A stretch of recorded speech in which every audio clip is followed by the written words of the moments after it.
A ver. Ok, buen día. Hola. A ver qué están diciendo acá de mí. A ver. Ok. Mira qué montón de gente hay hoy. Ok. Solo cositas buenas, andás a ver. Ok.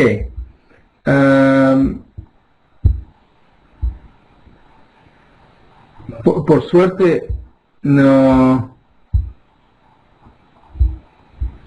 Mira, ok. Bueno, el tema de hoy, empecemos con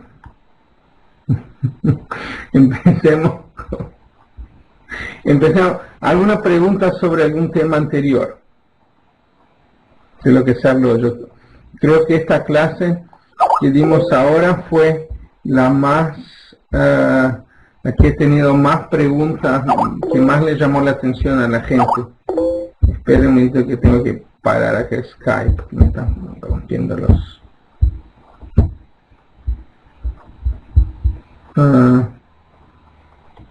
Ok, vamos a ver. ¿Alguien tendrá alguna pregunta, alguna cuestión, algo, cualquier cosa?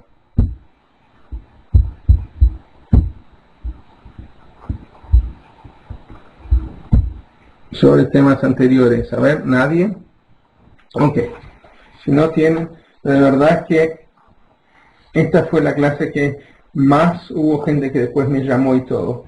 Pero claramente es un tema que le llamará la atención a la gente. Entonces, el tema de hoy, tengo varios temas para discutir hoy. El primer tema es Teshuvah, arrepentimiento. Creo que es uno de estos temas muy relevantes que generalmente lo discutimos en relación a Rosh Hashanah y Yom Kippur, pero yo creo que amerita más discusión en el sentido de que dice en uno de los Midrashim que una persona tiene que arrepentirse un día antes de su muerte, y entonces la preguntan los rabinos, ¿y cómo es que alguien sabe qué día se va a morir? Entonces mucho más uno tiene que vivir siempre en estado de arrepentimiento, siempre tiene que vivir como si cada día fuera el último día de tu vida. ¿Okay? ¿Y qué significa el arrepentimiento? ¿Tiene alguna sugerencia? O sea, nosotros ya sabemos, ¿no?, que la idea judía del pecado, ¿alguien sabe cómo se dice pecado en el judaísmo? Y que es en Het, exactamente. Bueno, Het. Avon es otro tipo de pecado. Avon también es la compañía Luigi que venden perfume, que las mujeres venden perfume de la casa, tocándote la puerta. No, Het. ¿Qué es la palabra Het? ¿Alguien sabe?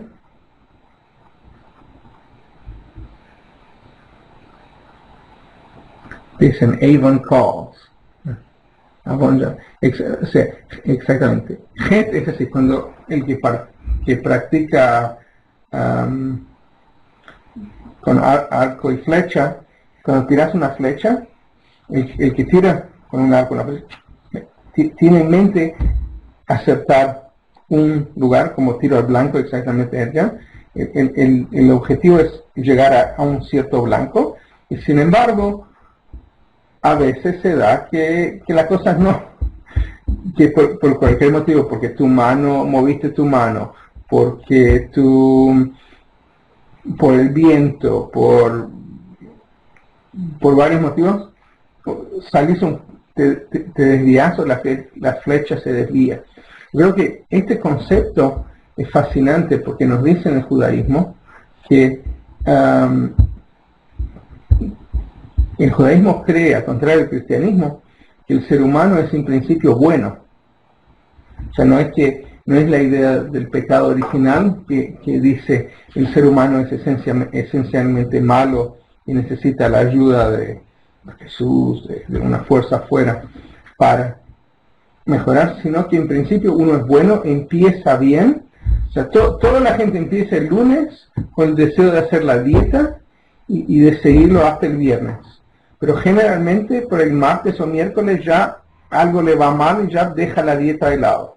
¿Ok? O sea que uno siempre empieza bien, pero algo lo desvía el camino. Entonces la idea de Het es esto, es que empezás con buenas ganas, pero algo te desvía y de estar posible tendrías una flecha así especial, israelí, del Mossad, que tiene la capacidad de autoguiarse. Generalmente las flechas son objetos de poca tecnología, a contrario de un misil. Un misil, por ejemplo, se puede teleguiar, tengo entendido.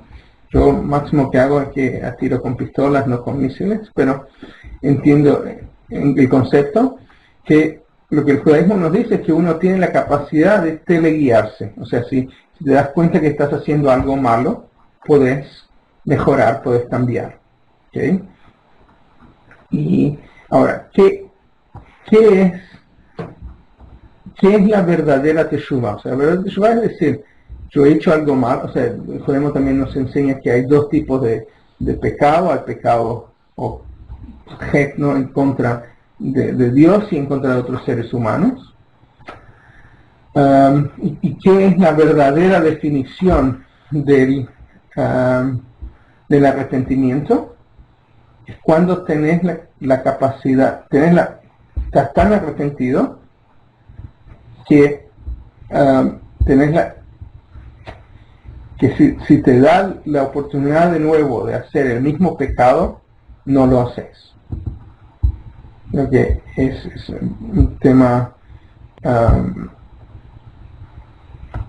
y al único que le puedes probar que de verdad estás arrepentido es a ti mismo. Por supuesto que al mismo tiempo está el tema de que el arrepentimiento no es solo ir al sacerdote, al rabino, al cura, y decir, mire, pequé, y te diga, ok, estás perdonado ahora, hijo mío. A mí este es uno de los temas más raros del cristianismo, aunque tengo muchos amigos sacerdotes y me explican que no es solo esto, no es que dan absolución inmediata, sino que hacen que la gente haga algo. Pero en el judaísmo es primero que no hay esta, yo como rabino no tengo esta capacidad de decirle a alguien, hiciste tan malo que estás perdonado. No, la gente solo es perdonada cuando la gente a quien le han hecho mal los perdona. O sea, por supuesto está el famoso chiste Jorge de rabino y el cura, que eran muy amigos y hicieron un appointment para un almuerzo y el rabino llega ahí a la iglesia, y hay una fila enorme de gente para la confesión, y el sacerdote sale y le dice, ¿sabes qué? Tú entendés el negocio también.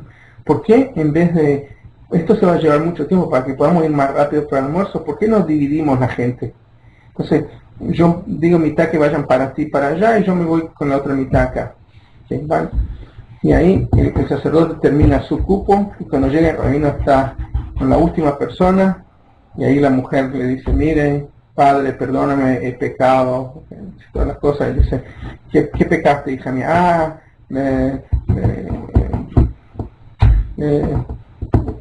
Estuve con otros hombres además de mi esposo. Y el rabino le dije, ok, van a ser $300.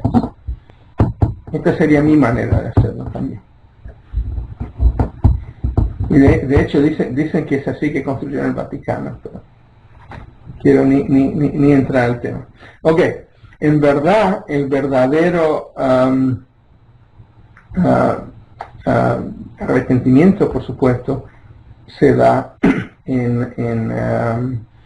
cuando la gente tiene la oportunidad de hacer el mismo pecado y no lo hace. Al mismo tiempo, uno tiene que buscar, si le hiciste algún daño a alguien, tienes que buscar de hacer reparación. O sea, todo el problema, y ahí la cosa se pone muy compleja, y de hecho la mayoría mucho de la literatura medieval judía cuando los cristianos discutían temas en concilios, cuántos ángeles pueden bailar en la punta de un alfiler, los judíos discutían temas así. Ok, yo voy y ahora en la clase digo algo malo de Jorge y le hago una situación embarazosa delante de las otras personas que están en la clase. ¿Qué obligación tengo yo en relación a él? Si yo le creé una situación embarazosa en público, ¿puedo pedirle perdón en privado? ¿O tengo que pedirle perdón en público? Si vengo acá y le pido perdón 1000 veces en público y él todavía me dice, no acepto tu perdón, no te perdono, ¿cuál es mi obligación? ¿Cómo hago para que él me perdone? Sí, por supuesto, si ofendes a alguien en público tenés que pedirle perdón en público, pero ¿qué pasa si Jorge me dice, no te perdono? Entonces yo puedo ir a hablar con él en privado, puedo ir hablar con un amigo suyo y decir, no es tan sencillo, Jorge. Puedo ir a hablar con un amigo suyo y decir, mira, el rabino se siente tan mal, perdónalo. Si todavía no lo hace, yo puedo ir y hablar con un rabino de su ciudad y decir, mira, anda y hablarle a Jorge, decirle que el rabino Jack se siente súper mal, que lo perdone. O sea, hay, de hecho, sin entrar en los detalles, lo que son, hay etapas y cosas que uno tiene que hacer, y al final, después que trataste todo y la persona todavía no acepta tu perdón, hay un problema de él o de ella, ¿no? Pero esta es la esencia sin enfocarse en las etapas alrededor del camino, es pensar que esta es la esencia del pensamiento ético judío, o sea, y de hecho de literatura religiosa judía, preocupada con el arrepentimiento, de cómo llegar a solución, cómo portarse mejor, y de hecho, por supuesto, al tener una situación así tan difícil, de pronto ojalá la gente en el futuro sea más cuidadosa para no hablar mal o no molestar a la gente. Pero, nuevamente, el verdadero arrepentimiento, como les dije, es cuando la gente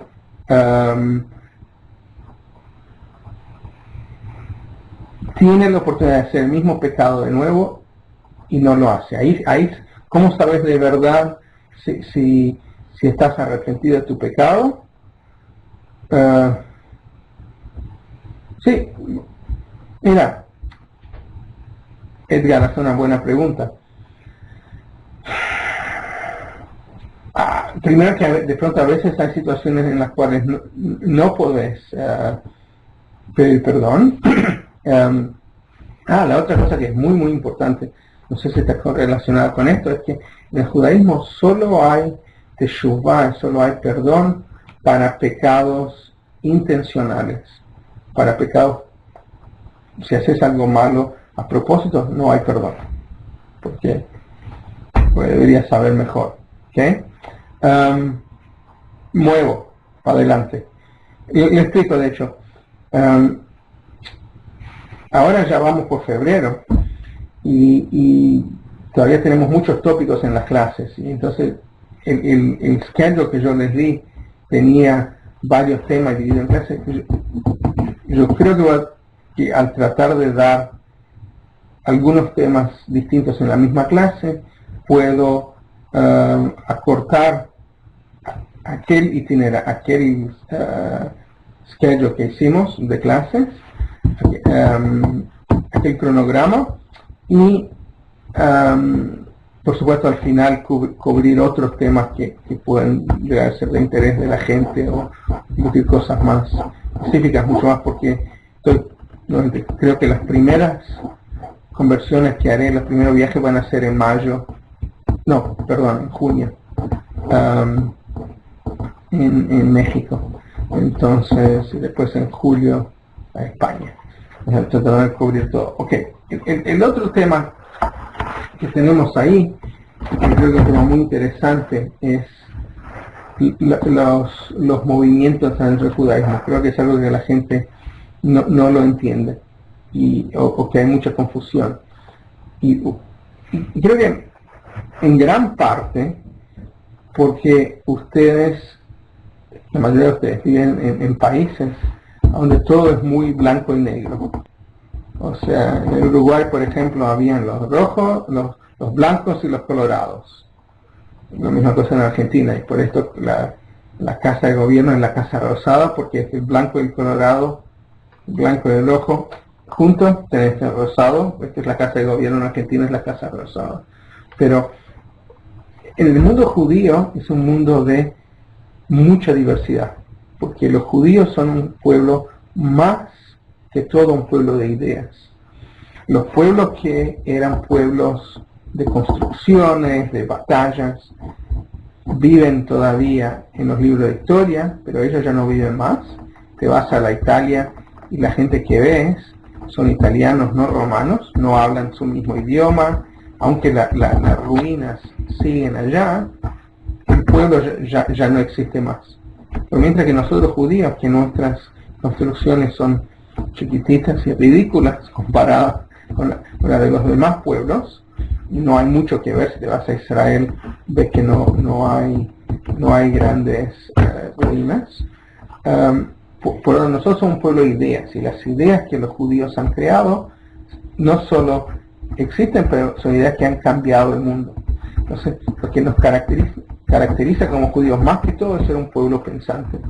Y al ser un pueblo pensante, al mismo tiempo, hay mucha, no sé si pelea es la palabra, o sea, diversidad de opiniones.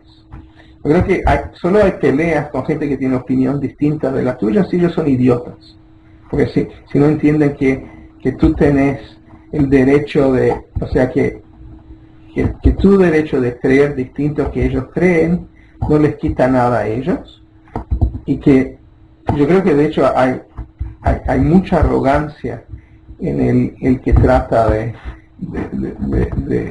a cualquier costo de convertir al otro, porque decir, este tipo es un imbécil, o no sabe lo que está haciendo, yo tengo que explicarle. Yo siempre creo que la gente, si hace algo, por algún motivo tiene, o sea, y el otro tema, por supuesto, es el que trata de imponer sus opiniones sobre ti, es de verdad porque él o ella no se siente muy seguro de lo que cree, entonces trata para convencerse a él o ella mismo, tiene que convencer a los demás. De hecho, hay una mujer ahora, está llegando a mi templo, que cuanto más la conozco, más miedo me da. Es porque mi hermano siempre dice que si tú hablas con Dios, tú sos espiritual. Pero si tú crees que Dios te habla a ti, necesitas un psiquiatra. Y esta mujer, ella cree que Dios le habla y ya ha sido, como se dice, misionera. O sea, ella ya ha tenido su propio ministry, su propio ministerio, y creo que iba a prisiones a hablar con presos, y no sé, una locura así, que claramente lo que ella está haciendo es tratando de convencer a los demás, buscando convencerse a ella misma. Pero regresando al tema, es que el pueblo judío es un pueblo de ideas. Por supuesto que hay ideas que están afuera de la norma, o sea, ciertas cosas no son judías, o sea, no hay como decir creer que hay ciertas cosas que son netamente judías, ¿okay? Y sin embargo, o sea, tú no puedes creer en varios dioses o ser judío, ¿okay? Esto es imposible. Entonces, pero no veo cómo justificarlo, pero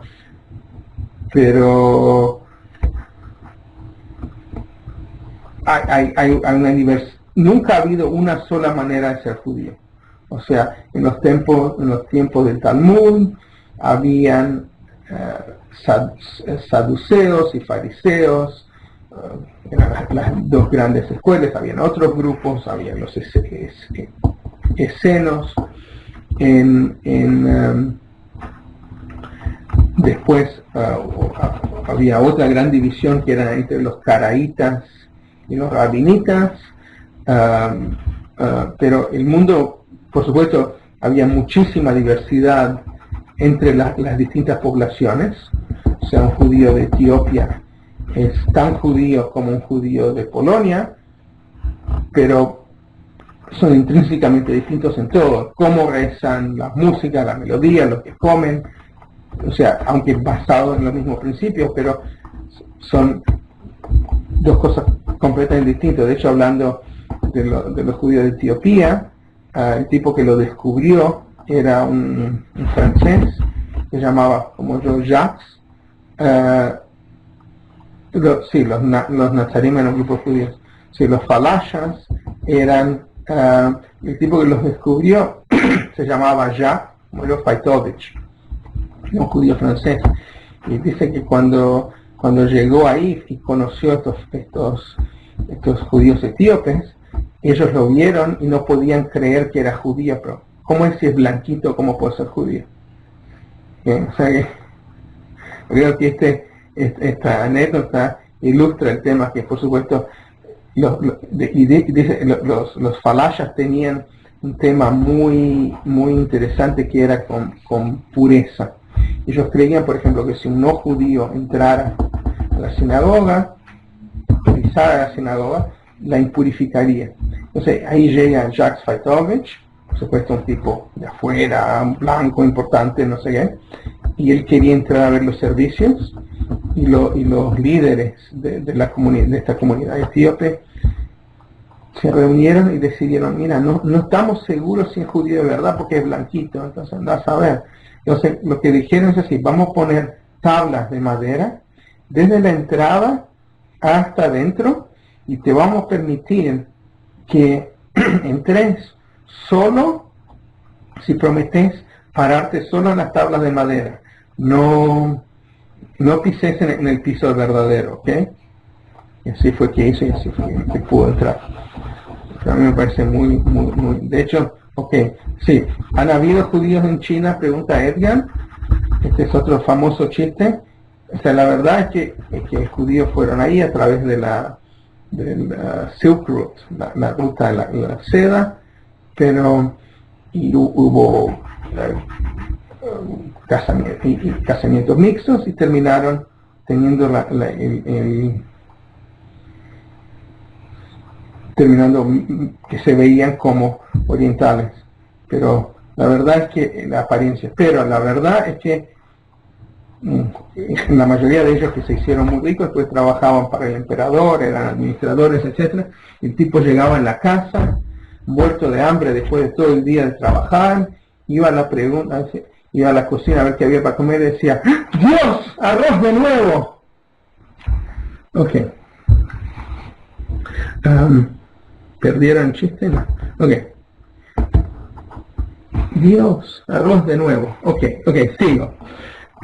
Cuando se habla en el judaísmo de movimientos, en inglés la palabra es movements, en español movimientos, yo creo que más bien no son movimientos, son maneras de acercarse al judaísmo. Hay varias maneras, y cada grupo, en nuestros días, cada individuo busca lo que es más importante para él o para ella, lo que le hace más sentido. Sí, Corrientes también da la idea de que es algo separado. Yo creo que más bien es una manera de acercarse al judaísmo, porque, por ejemplo, hay gente que en ciertos temas es ortodoxo, en ciertos temas. O sea, por ejemplo, cuando hoy día hay grupos acá en Estados Unidos de gente que se dice que son lesbianas ortodoxas, es una imposibilidad. Uno no puede ser, perspectiva de una buena manera, ¿no? Porque uno no puede ser ortodoxo y lesbiana. Es incompatible. O sea, vamos a discutir este tema también. Uno no puede ser ortodoxo y activamente homosexual. ¿Okay? O sea, vivir un modo de vida homosexual y decirse ortodoxo es imposible. Sin embargo, en este país, en Estados Unidos, todo va. ¿Ok? Y entonces son más bien como uno se acerca al judaísmo. Yo creo que las palabras corrientes o movimientos da una idea de que son que son totalmente separados, no son separados, es lo mismo, hay solamente una cierta, cómo es que te acercas al tema. ¿Okay? Bueno, ahora, uno de los grandes errores de nuestro día, en que por supuesto a ellos, a los ortodoxos, les encanta perpetuar, es que el judaísmo ortodoxo es el judaísmo original, que no es verdad. De hecho, la palabra ortodoxa y el concepto de ortodoxia solo viene a la existencia cuando durante la Haskalah, que fue el iluminismo judío, que fue el momento en que, poner en los 1700, 1800, porque que llevó al final a la existencia del movimiento reformista y del sionismo. Antes de esto, ser judío era ser judío, no era ser ortodoxo. Y de hecho, el ser judío de aquel entonces era muy menos ortodoxo que la ortodoxia es hoy día. ¿Cómo les voy? A ver si puedo tratar de explicarles. Si hay en un grupo una divergencia de opinión, por ejemplo, o sea, hoy de mañana, imagino que mucha gente ya desayunó, ¿verdad? Entonces, por ejemplo, si uno comiera huevos de mañana, yo tampoco, no lo he hecho, pero si uno comiera huevos de mañana, ¿okay? Y hubiera gente si la gente come huevos, ¿okay? Yo me imagino que no hay nadie que le eche azúcar a sus huevos. ¿Okay? Pero lo que pasa es lo siguiente: si hubiera un gran movimiento de gente decidiendo que la esencia del desayuno, un desayuno no es un desayuno verdadero si no comes huevo y no le echas azúcar, y esto se hace un gran tema, de pronto toda la vida se va a mover alrededor de esto. Gente va a empezar a usar botones que digan, yo sí echo azúcar, yo no echo azúcar. La gente que echa azúcar no solo va a ir a restaurantes, pero va a echar el azúcar con gran movimiento. Sí, con gran... No solo tirar el azúcar, sino que, por favor, mesero, denme más azúcar. O sea, cualquier idea que llegue a existir, o sea, le estoy dando un ejemplo ridículo, por supuesto, pero cualquier tema en la sociedad a donde existe una controversia, algo que hubiera sido pequeño se hace muy grande. ¿Okay? Y entonces la ortodoxia, por ejemplo, de verdad se ha hecho mucho más ortodoxo, mucho más, rabinos han hecho mucho más lo que se llama humrot, que son ciertas leyes que hacen más difícil romper la ley. Lo han hecho a propósito para separarse del reformismo. ¿Okay? Entonces, o sea, si no hay reformismo, si no hay Haskalah, no hay iluminismo, la gente hace lo que hace. Pero una vez que traes este tema de, por ejemplo, les voy a dar un gran ejemplo. De verdad que en Estados Unidos es así. La ley dice que uses, bueno, la ley no dice, la tradición es que andes de cabeza cubierta. ¿Okay? En el mundo antiguo, aún por ejemplo mis bisabuelos, si los ves las fotos, andaban de sombrero. Si ves fotos antiguas de gente en Polonia, por ejemplo, andan de sombrero. Judíos andan de sombrero, no judíos andaban de sombrero. Es lo que la gente hacía. Una vez, sin embargo, que empiezan a haber más y más judíos liberales que andan sin sombreros, los judíos ortodoxos, para afirmar quién ellos son, buscan ya no de andar de sombrero, sino, por ejemplo, de andar de kipá, algo distintamente judío, o de sombreros que son típicamente, que dicen, esto no solo es un sombrero, pero es un sombrero que me califica como judío para diferenciarme de aquellos otros judíos malditos que no andan de sombrero. ¿Okay? Entonces, hay que entender que Moisés no era un judío ortodoxo, que Eliahu no era un judío ortodoxo, que Maimónides no era un judío ortodoxo. Ellos eran judíos de su tiempo, que tiene algo, pero no todo que ver con lo que es la ortodoxia de hoy día. ¿Okay? Sí, regresar al tema acá, sí. Sí, pero si tú le preguntas a un rabino de Chabad, él te va a decir, sí, Moisés anduvo de capota, o sea, sí, te va a hacer creer que esto es, que lo que ellos practican es lo que siempre ha sido practicado. Anda a mirar un site ortodoxo, va a decir, nosotros practicamos el judaísmo verdadero. O sea, lo que no es verdad, si Moisés regresara hoy y entrara a una sinagoga reformista o una sinagoga ortodoxa, de igual manera quedaría sorprendido, porque los dos son radicalmente distintos de lo que él conocía como judaísmo. ¿Okay? Bueno, entonces, pero, hablando de ortodoxia, el judaísmo ortodoxo, por supuesto, se basa en el concepto básico de los fariseos, que Dios nos quiere. Nosotros tenemos un pacto, Brit, con Dios, que al cumplir, Dios hizo su parte y hace su parte del pacto. Dios es creador, Dios es redentor, Dios es creador, Dios es libertador, Dios será redentor. Dios es creador, creó el mundo, Dios es redentor, es libertador, nos liberó de Egipto, por ejemplo, y Dios será redentor al final a mandar el Mesías, que es un ser místico, espiritual, todo distinto de lo que hablamos la semana pasada. ¿Okay?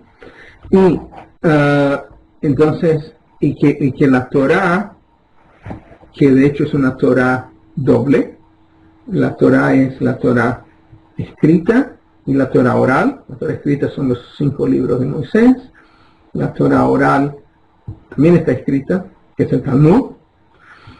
Y esto, por supuesto, llamar el Talmud la Torá oral y el que está escrito es solo para reírse de los no judíos, porque nunca lo van a entender.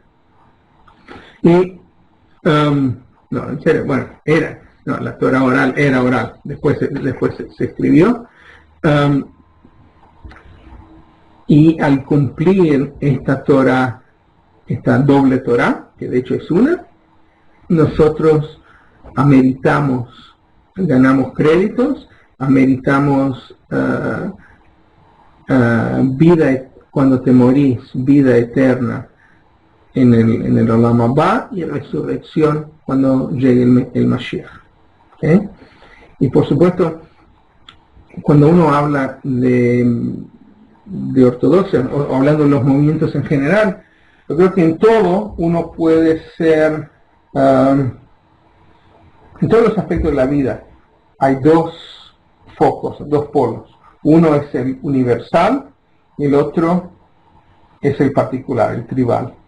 Y depende a dónde estás en este continuo. Entonces, por ejemplo, si uno es mexicano, puede vestirse como Pancho Villa todos los días, despertarse y cantar el himno nacional y solo comer comida mexicana, o sea, nunca en su vida entrar a un restaurante chino o comer pizza, y exactamente, o sea, comer tacos y migas y huevos desquitados para el desayuno, y vivir una vida toda mexicana. Es decir, yo no hablo con nadie más que no sea mexicano, y no hablo más que sea con nuestro dialecto, que es el verdadero español, o vivir una vida totalmente universal. O sea, y por supuesto hay algo por medio, ¿no? O sea, en el judaísmo es lo mismo. Cuanto más ortodoxo sos, más vivís una vida que es totalmente involucrada con judaísmo. Te vestís como judío, comes como judío, te llevas como judío, hablas el idioma de los judíos, vivís en el país de los judíos. O sea, y hay gente que es igualmente judía, pero vive una vida totalmente universal. Y por supuesto, hay un gran de promedio, pero un foco totalmente particular es la ortodoxia, el otro foco es el judaísmo reformista, el judaísmo liberal. ¿Okay? Bueno, ok. Entre los ortodoxos, aún por supuesto hay mucha diversidad. Hay judíos ortodoxos que son hasídicos y hay los que son no hasídicos, hay que son sionistas, que no son sionistas. Incluso hay un pequeño grupo de judíos ortodoxos, nosotros lo llamamos técnicamente imbéciles, que están en contra del Estado de Israel, que se llaman Naturei Karta. Si ustedes se acuerdan, Ahmadinejad de Irán hizo una conferencia y esta gente llegó ahí, una manga de imbéciles, pero Naturei Karta. En Estados Unidos, los judíos ortodoxos, a ver, ¿alguien tiene alguna idea qué porcentaje de judíos en Estados Unidos son ortodoxos?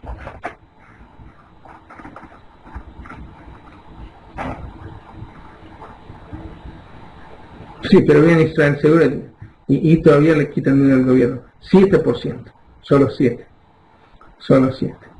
y un poquito. Acá, por ejemplo, en nuestra comunidad, donde hay 20.000 judíos ortodoxos, habrán,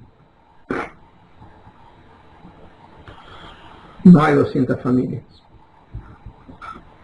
O sea que entre 5.000 familias judías que pueden haber, 7.000 familias judías que pueden haber acá en Kansas City, solo hay 200 familias judías ortodoxos.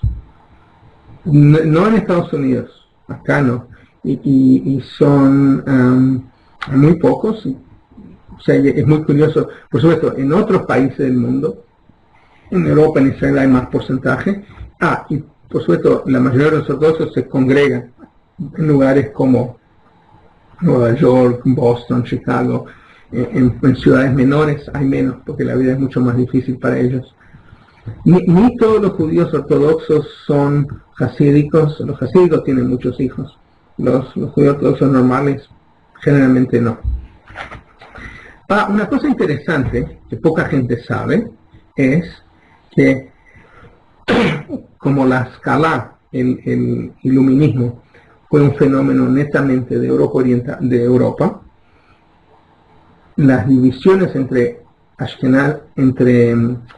ortodoxos y reformistas solo existen entre los judíos ashkenazim. Entre los judíos sefaradim, exactamente como yo les digo, porque no hubo escala, ellos son todos teóricamente ortodoxos, pero es una ortodoxia en general mucho más liviana, mucho más fácil de llevar, porque por el proceso que yo le dije, no tiene que diferenciarse.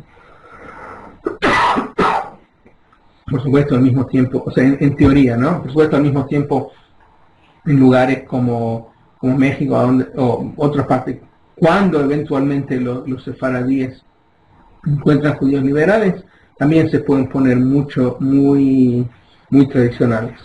Ok, ahora, el opuesto de la ortodoxia, o el contraparte, es el movimiento reformista, que por supuesto es un resultado directo de la emancipación de los judíos, lo que en el siglo XVII, cuando se habla del judaísmo reformista, en principio se habla de Moisés Mendelssohn, que nació en 1729 en Dessau, en Alemania, y que él se dio cuenta, lo que estaba pasando es lo siguiente: los judíos habían sido sumamente ortodoxos, o tradicionales, ¿no? Toda su vida, habían vivido una vida completamente separada, cerrada, apartada de los demás, y en el momento en que se les hizo posible a los judíos, o sea, que los judíos vivían separados, los no judíos, más bien porque los no judíos no les permitían integrarse. En el momento que se les hizo posible integrarse.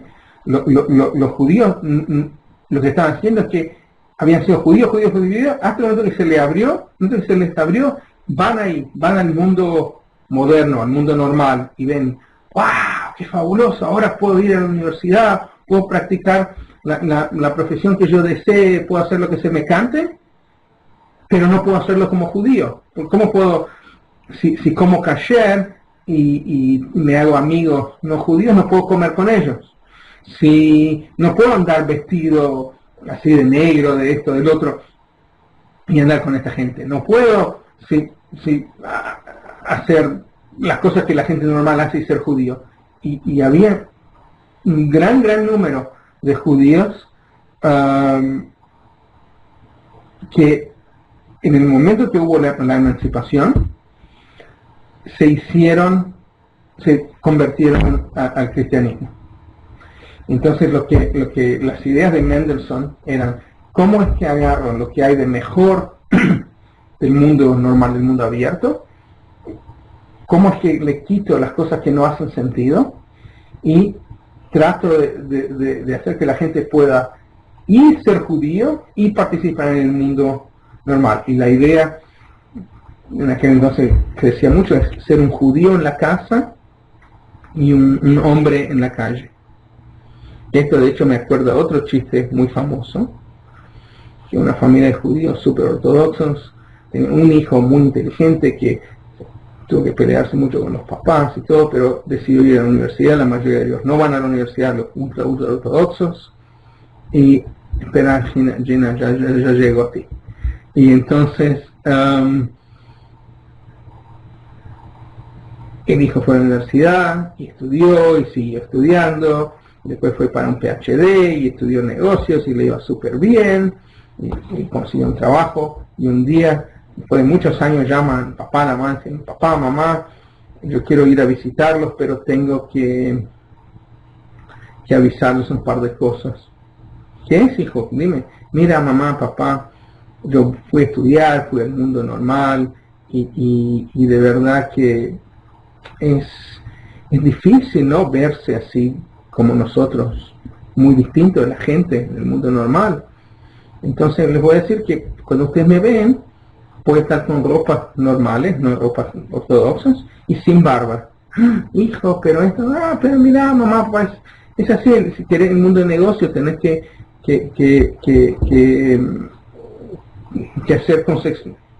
hacer arreglos, ¿no? Ok, hijo, ¿hay algo más? Sí, papá, mamá, te voy a decir, que estando con la gente, negocios, todo, es muy difícil observar el Shabbat, porque nadie lo está observando y hay negocios, hay oportunidades, te invitan a temas. Entonces yo les voy a decir que no observo el Shabbat más. Hijo, ¿y las fiestas las observás por lo menos? Mirá, mamá, papá, si el Shabbat es difícil de observar, imagínate la fiesta, a veces caen un lunes, un martes, es difícil de estar en el negocio hacer las cosas así. Oh, hijo, ¿y kasher? ¿Por lo menos kasher comes? Dice: mira, mamá, papá, a veces estás en negocio, te invitan a un lugar, a otro, es difícil comer kasher. No, ya no como kasher más. Y papá me dice: pero hijo, ¿qué queda de ti que es judío? Y piensa y dice: ¿sabes qué? Todavía le tengo miedo a los perros. Okay, so, este es el tema de, o sea, que cómo es que uno busca de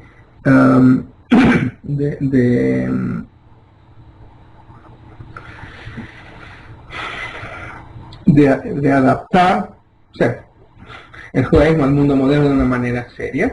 Lo que la gente hizo fue así, fue tomar el modo, la estética de los no judíos. Por ejemplo, usar el órgano, tener música que fuera buena, construir sinagogas que fueran así. O sea, estos judíos liberales muy rápidamente lograron hacer bastante dinero y construyeron para ellos sinagogas enormes, o sea, para que fueran, o sea, para que se sintieran como es decir, no porque mis ancestros hicieron tal cosa, yo voy a hacer lo mismo. Si los no judíos tienen alguna idea que es buena, ¿por qué no aceptarlo? Y de hecho, el judaísmo tradicional también ha aceptado muchísimas ideas, o sea, siempre ha habido intercambio entre las poblaciones. Entonces,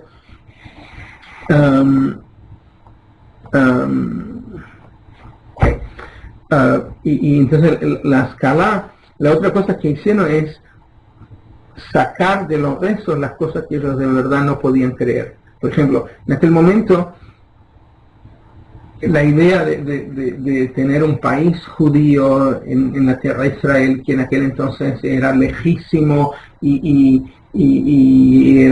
estaba en manos de los turcos, era imposible. Entonces decir, mi objetivo no es ser un ciudadano o ser conectado con aquel país allá. Estoy conectado espiritualmente, pero no físicamente. Físicamente estoy conectado con este país.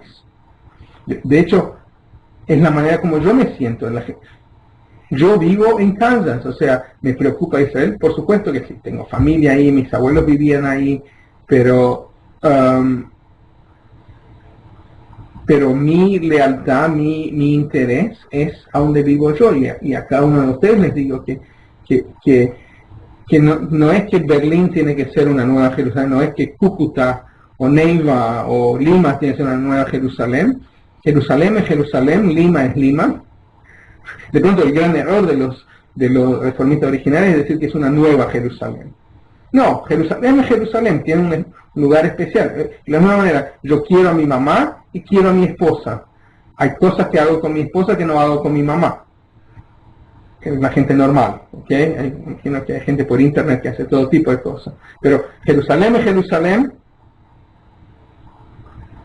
Lima es Lima, o San Paulo es San Paulo, lo que sea, pero que uno tiene, yo aún hoy día, o sea, esto ya no existe acá más, pero aún hoy día yo no quiero que la gente piense que yo soy más leal a Jerusalén que soy a Kansas City.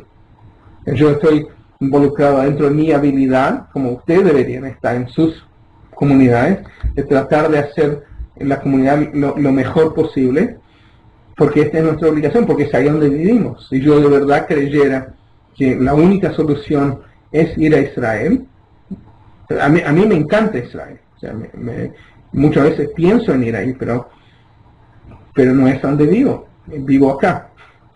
O sea, ¿viviría un día yo en Israel? Puede ser, pero seguro en las guerras mundiales han habido judíos que lucharon por distintos países. Durante la guerra de las Malvinas hubieron soldados muertos argentinos e ingleses. Sí, el tema, tiene razón, Edgar, el tema del caso Dreyfus es famoso, que viene a ilustrar esto. Y por supuesto al mismo tiempo nosotros sabemos que en Alemania no importa cuán leales los judíos eran, y había judíos que habían sido héroes de la guerra mundial luchando en favor de Alemania, igual los metieron en cámaras de gas. O sea, pero esto no quita el tema que uno tiene que tener la lealtad al lugar donde vive. Entonces, pero lo que los judíos liberales del siglo XVII decidieron es: nosotros vamos a afirmar más nuestra conexión con este país que con Israel. Nosotros, de hecho, muchos de los judíos reformistas en principio, por un lado eran antisionistas, y al mismo tiempo algunos de los grandes líderes del movimiento sionista en Estados Unidos, como Abba Hillel Silver, eran rabinos reformistas también. O sea que ha habido de todo, ¿no?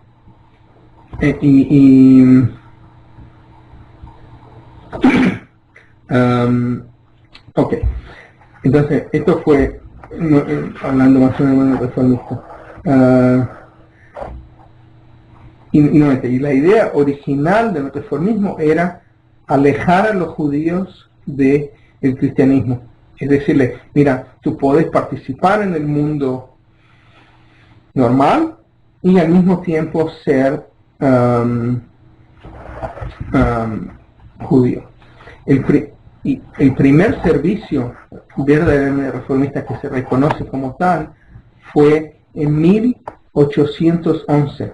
Una ciudad se llama Zissen, y en Alemania, y a donde se hizo un servicio con un órgano, con un coro, algo completamente distinto de la experiencia judía que había sido hasta aquel entonces. ¿Ok? Oh boy, cómo pasa el tiempo cuando uno se está entreteniendo. Ok.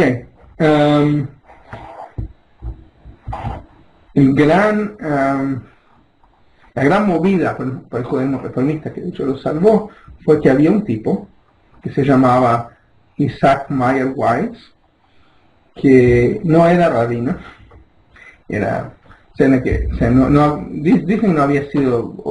no había recibido smijá, pero había mucho de este tipo de gente que venían de Europa, sabían algo, y había muchos judíos en pueblos chicos como Albany, New York, y Cincinnati, Ohio, que eran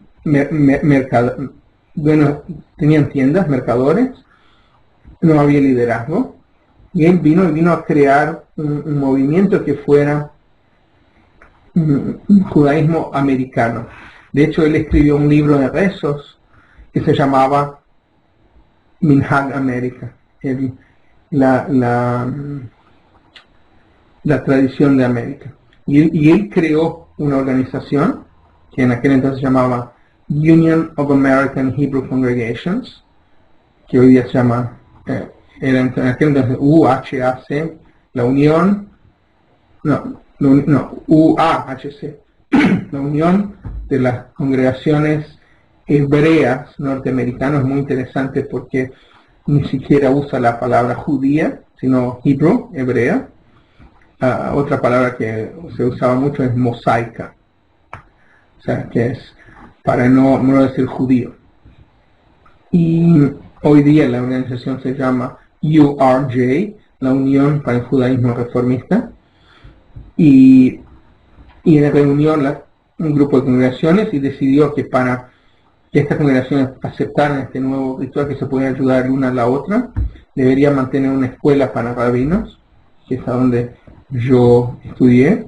Esta organización fue creada en 1875, se llama el Hebrew Union College, el Colegio de la Unión Hebrea, y hoy todavía se llama Hebrew Union College, HUC, y él creó también el modelo que decía que los que se graduaban de esta escuela se reunían en una organización rabínica que se llama CCAR, Central Conference of American Rabbis, la Conferencia Central de Rabinos Americanos. Es curioso porque si tú vivís en Canadá, en Argentina, en Etiopía, donde quieras, todavía sos miembro de la CCAR, porque gringos son malditos y quieren dominar el mundo, como ustedes saben, ¿no? Tienen acá un equipo donde juegan, se llama World Series, la serie del mundo. Siempre son, no sé qué pasa a los gringos, que siempre son arrogantes, pero es lo que es. Ok, entonces, y estos rabinos se reunían a cada tanto para crear principios y plataformas. Una de las más importantes fueron, y las plataformas generalmente tienen nombre de la ciudad a donde se dieron las citas. La primera es la plataforma de Pittsburgh, que básicamente se deshacía, o sea que no es válida. Las leyes y las costumbres que son fuera de fecha, fuera de moda, y que no presentan adaptabilidad a la vida contemporánea. Que al contrario, los judíos deben aceptar solo estas prácticas que elevan y santifican nuestras vidas. ¿Sí? Y ha habido muchas otras plataformas que el movimiento reformista está siempre, la idea de reformar, el movimiento es reformista, no reformado. O sea, que no es que hay una reforma y ya está, sino que hay una constante reforma. Y por ejemplo, hoy día tú ves al libro de rezos del movimiento reformista y es mucho más el nuevo, es radicalmente distinto de lo que era antes, y muchas cosas que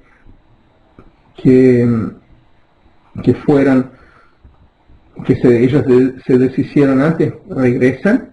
Por ejemplo, ya en 1937 en la plataforma de Columbus, cosas que habían dejado las ponen de nuevo. El movimiento reformista ha sido muy proactivo en favor del sionismo, de crear sinagogas reformistas en Israel, de regresar a poner hebreo en el servicio. El movimiento está en flujo. O sea, el judaísmo reformista es el judaísmo el judaísmo que nosotros seguimos es el judaísmo de nuestras membresías. Tratamos de al mismo tiempo llevarlos, pero entender a dónde ellos están y que el movimiento represente lo que la gente quiere. ¿Okay? Y cada generación trata de recrearlo, y la idea principal del judaísmo reformista es la autonomía, que cada individuo al final de la historia va a hacer lo que es mejor para él o para ella, y que la sociedad cambie, ¿no? Entonces, el reformista, por ejemplo, si uno mira en las plataformas, y el gran tema, el gran rollo, por supuesto, es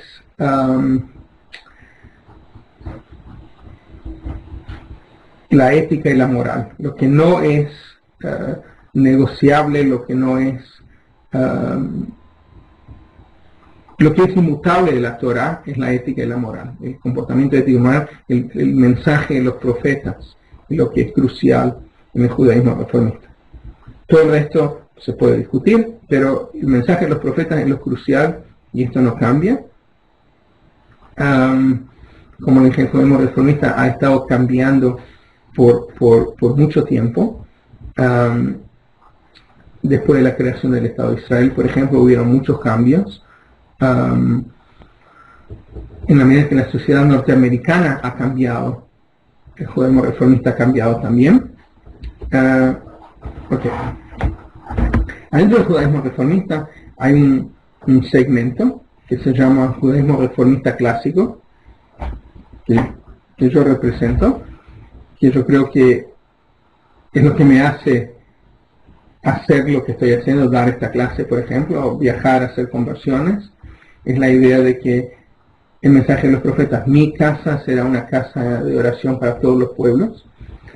El judaísmo reformista, en el principio, que era su periodo clásico, por eso se llama Classical Reform Judaism, y yo soy vicepresidente de la Asociación Nacional de este grupo.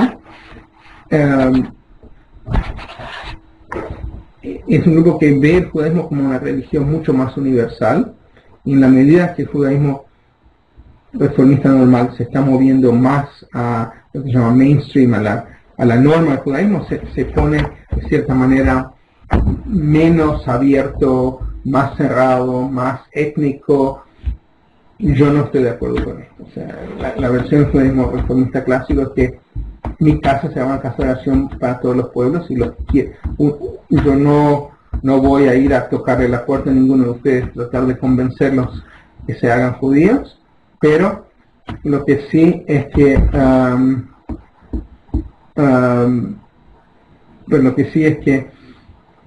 si la gente quiere, yo creo que hay que ayudarles. ¿Ok? Y ¿qué más le voy a decir? Bueno, ahora, el movimiento conservador es muy interesante, porque si uno ve que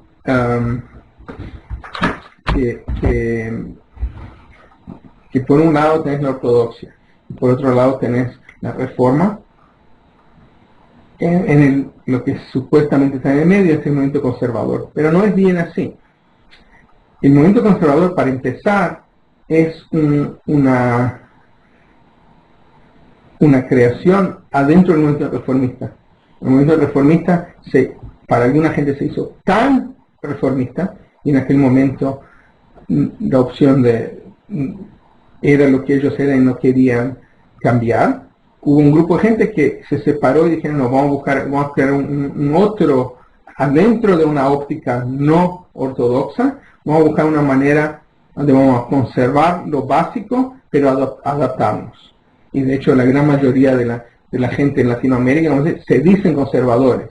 La verdad es que ellos son reformistas con ínfulas, porque pues me ha pasado mucho en Latinoamérica que excelente, se dicen conservadores para decir, porque ustedes viven en una sociedad que el ortodoxo está por acá, el conservador está acá, el reformista está abajo, el reformista es menos que la mierda del caballo, el bandido de una película de cowboys. Entonces, porque ellos no quieren decir soy reformista, no soy tan bueno como el ortodoxo, pero no soy tan malo como el reformista, trata de ponerse de una manera de promedio.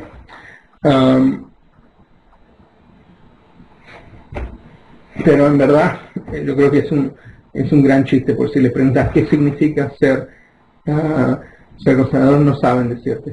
El movimiento conservador empezó, de hecho, por algo para mí me parece muy chistoso. Cuando hubo la primera ordenación de rabinos del Hebrew Union College, hicieron una gran cena que se llamó The Treifa Banquet, el banquete Treif. Y ya pueden entrar. Sí, mesiánicos no son judíos, punto. ya les hablo. Hicieron una gran cena en la cual el menú todavía existe y era todo que no era kasher, y esto le causó tan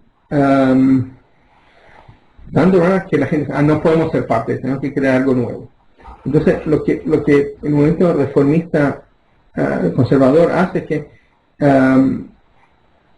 fue creado como movimiento por sí mismo en 1913, cuando, o sea, ya la idea existía desde antes, como les dije, pero como movimiento en 1913, bastante reciente, cuando el movimiento reformista fue creado, cuando Salomón Schechter creó una organización también para tener todas las comunidades que tenían las mismas ideas, se llamaban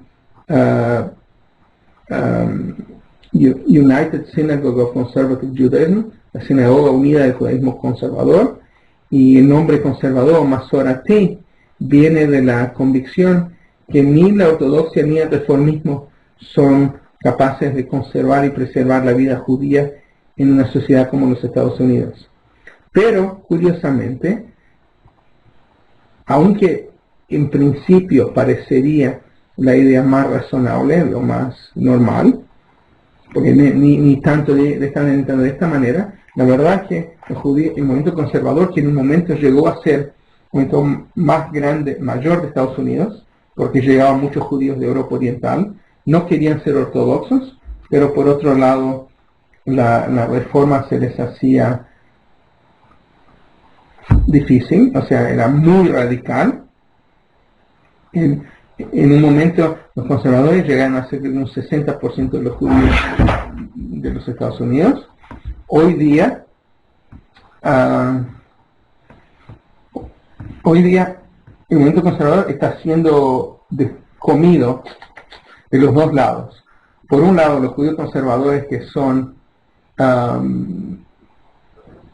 más tradicionales y que de verdad practican el judaísmo conservador como deberían, no encuentran lugar en comunidades conservadoras porque la mayoría de la gente es reformista.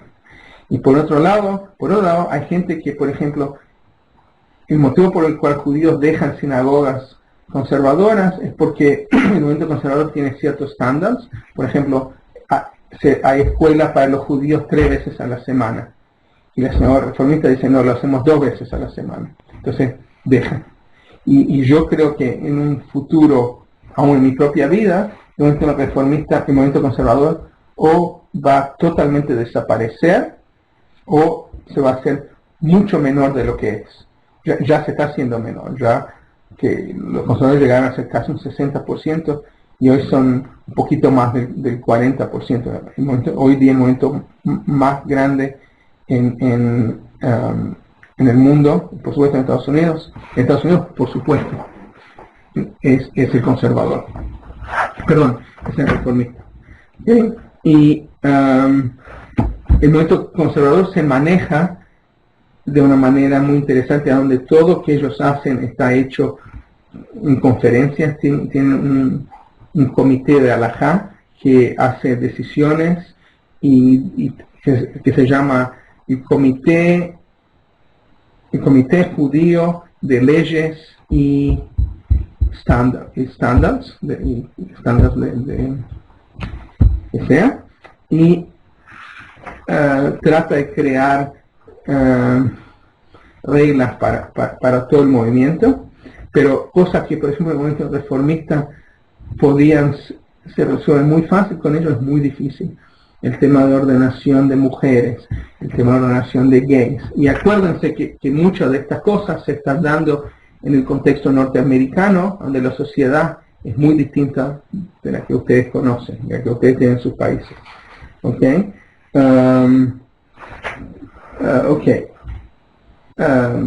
Para que sepan, cuando hacen votos sobre temas, ellos tienen, para hacer algún cambio, por ejemplo,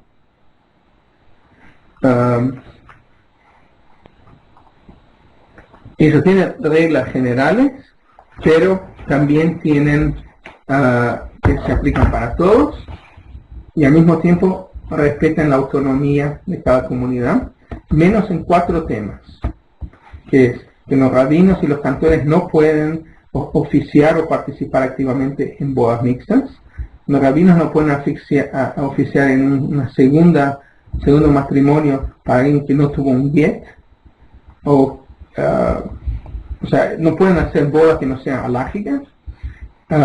Ellos creen en la línea matrilineal, que no pueden aceptar la línea patrilineal, que es uno de los estándares del judaísmo reformista, y que las conversiones que ellos hacen, la circuncisión y la inmersión son mandatorias. Y si no lo haces, la conversión no está aceptada.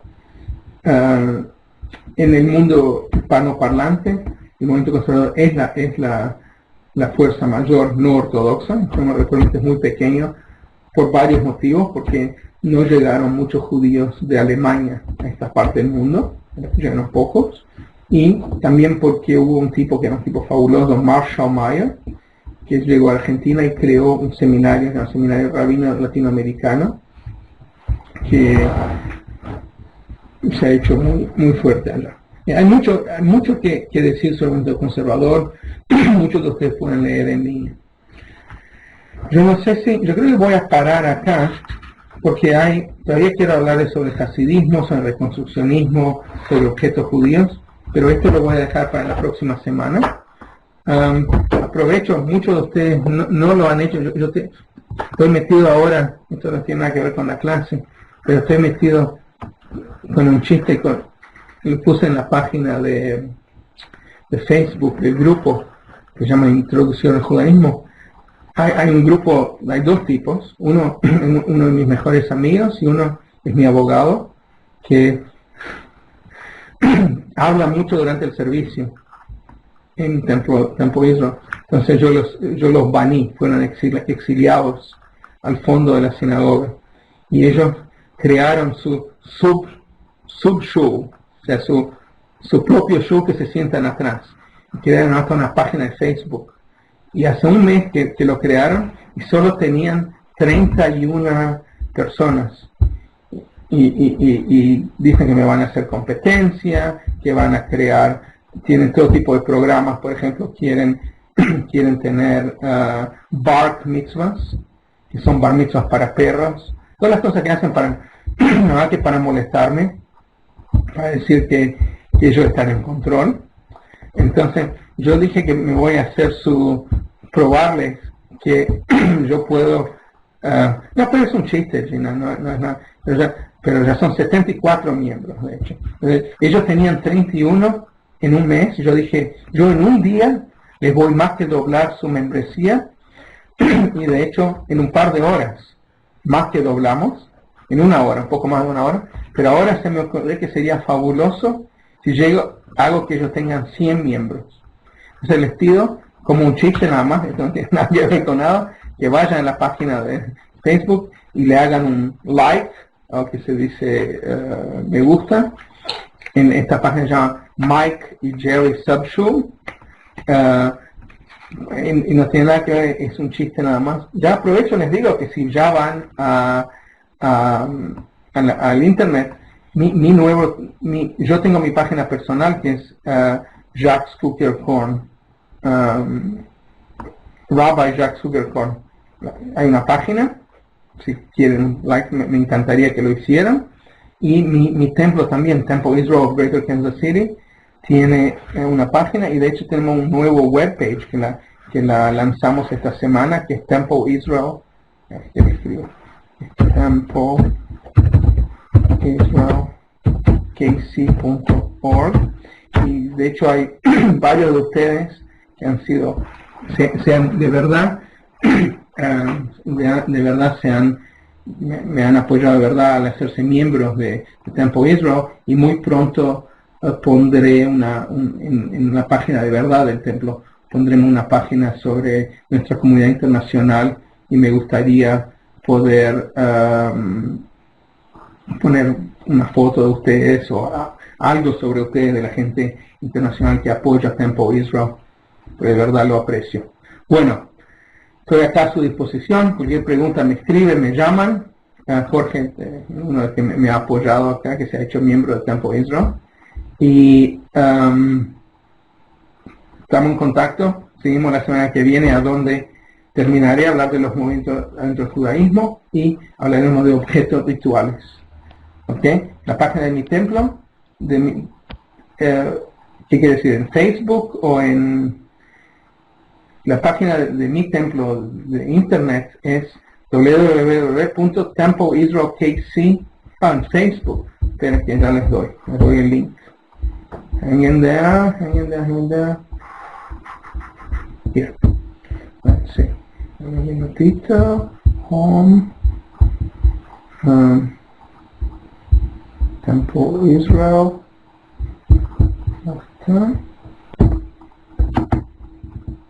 Copy.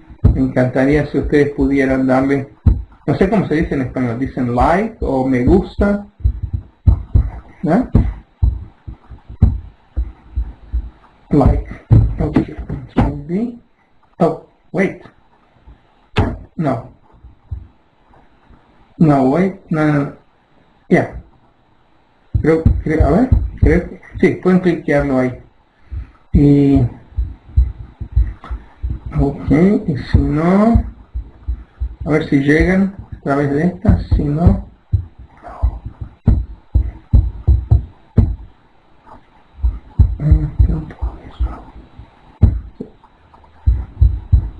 creo que sí, creo que es esto. Y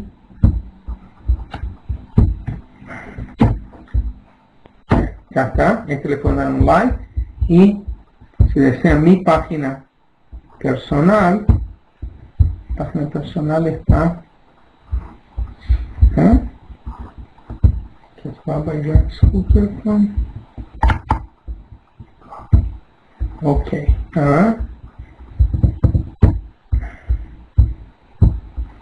está acá, esta es mi página personal. Quiere dar un like también. Ok, bueno, estamos en contacto, pórtense bien, shalom, y nos vemos. Si no me contactan, nos vemos la semana que viene. Ok, bye bye.